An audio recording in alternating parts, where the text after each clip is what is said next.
안녕하십니까, 이동환 TV입니다. 오늘은 개미의 눈물을 닦아주시오라는 이야기를 하고자 합니다. 구독 꼭 눌러주시기 바랍니다. 개미 투자자들의 울부짖는 소리가 높아지고 있습니다. 길 위에 사람이 넘어져 있으면 차를 멈춰야 한다는 목소리가 SNS에 떠들고 있습니다. LG화학은 10월 30일 서울 여의도 LG 트윈타워 강당에서 열린 주주총회에서 LG화학 배터리 사업부 승인안을 통과시켰습니다. LG화학은 이달 20일부터 29일까지 분할안에 대한 전자투표를 했으며 이날 총회는 코로나 방역을 위한 거리 두기로 80명의 주주가 입장했습니다. 주주총회 투표율은 77.5%였으며 찬성률은 82.3%였습니다. LG화학은 LG그룹의 지주회사이며 국내 제1의 화학기업입니다. 창업자인 구인의 회장은 최초로 국산 화장품인 럭키크림 생산을 성공한 후에 사돈이며 진주의 만석군 거부였던 허만정 씨와 동업을 하여 1947년 럭키화공업을 출범했습니다. 1950여 년 국내 최초로 플라스틱 가공 제품을 생산하여 플라스틱 시대를 열었습니다. 1954년 국내 최초로 튜브 타입의 럭키 치약을 개발해 내수 시장을 석권했습니다. 1956년 국내 최초로 PVC 파이프를 생산했습니다. 1959년 락키 유지공업을 설립한 후 화장비누와 세탁비누의 생산을 본격화했습니다. 1964년 국내 최초 합성세제인 하이타이 주방용 에어퐁 두발용 크림 샴푸를 생산했습니다. 1966년 락키화공업사를 주식회사로 전환했습니다. 1969년 구자경 럭키 2대 회장이 취임했습니다. 1974년 주식회사 럭키로 상호를 변경했습니다. 1976년 국내 최초로 플라스틱 창호 하이사시를 생산했습니다. 1983년 국내 최초로 엔지니어링 플라스틱 PBT 및 초내열 ABS 수지를 개발했습니다. 1988년 국내 화학업계 최초로 매출 1조 원을 달성했습니다. 1995년 락키화학공업사를 LG화학으로 변경하면서 3대의 구본무 회장이 취임했습니다.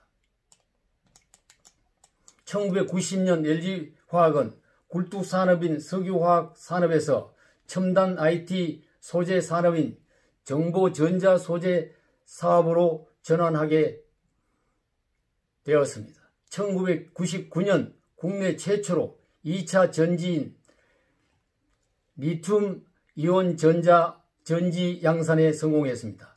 2000년 현대석유화학의 대산 PVC 사업을 인수하여 세계 7위가 되었습니다. 2001년 기존의 LG화학을 LGCI와 LG화학, LG생활건강 등 3개사로 분할했습니다. 2003년 전기자동차용 중대형 2차 전지를 개발해 성공하였습니다. 2005년 휴대용 연료전지를 개발했습니다. 2008년 현재의 LG그룹은 4대 구강모 회장이 취임했습니다. LG화학 대표이사로는 외부 인사인 신학철 부회장을 영입했습니다. 2019년 기준 LG화학은 글로벌 전기자동차 배터리 시장에서 점유율 1위를 차지했습니다. LG화학은 2019년 말 기준하여 직원이 1만 1000명이었습니다. 매출액은 28조 1천억 원이며 총자산 28조 9천억이 되었습니다. 국내 사업장은 18개이며 해외 사업장은 42개입니다. LG화학 대주주는 LG그룹이며 보유 자본은 30.1%입니다. LG화학 회사는 이번 배터리 사업의 물적 분할을 강행하면서 국제시장에서 기업 가치와 주주 가치를 높이기 위한 조치라는 강조를 했습니다. 물적 분할을 하면서 개인 투자자들이 당하는 고통에 대한 고려를 하지 않고 있습니다. 97만 원까지 상승하던 주가가 61만 원으로 추락한 주식을 보고 울분을 터뜨리고 있는 개미들의 앞날은 막막할 뿐입니다.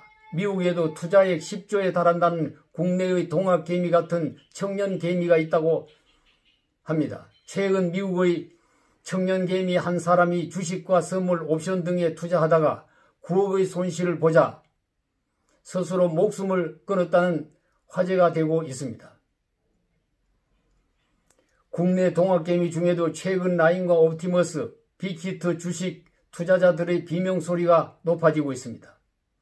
LG화학은 창업자 구인의 회장으로부터 4대 구광목 회장에 이르는 73년 동안 기적적인 성장을 해온 것입니다.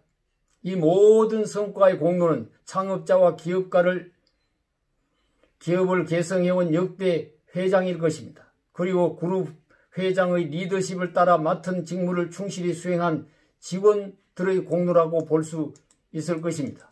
그러나 무시해서는 안 되는 LG화학의 공로자는 직원 아닌 주주들과 LG화학의 제품을 애용한 소비자인 국민이라고 생각해야 합니다. 국민들이 화장품과 비누, 치약, 플라스틱 제품, 배터리, 전자제품을 애용하지 않았다면 오늘날 그와 같은 성과는 불가능했을 것입니다. 그래서 대기업이 세금을 내면서도 사회적 공헌을 해야 하고 회사 임원들이 벌게 된 재산을 사회 환원을 위해 기부를 해야 하는 이유가 거기에 있습니다.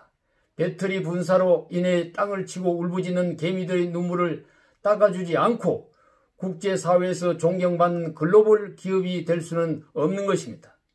구광목 회장은 개미들의 눈물에 대한 선대 구인의 회장님과 구자경 회장님, 구본무 회장님께 물어보면 될 것입니다. 선대 회장님들의 창업 정신과 경영 사상에는 개미들의 상처와 눈물을 짓밟아 버리라는 내용은 없습니다. 개미들의 눈물을 닦아주는 것이 먼저인 것입니다. 감사합니다.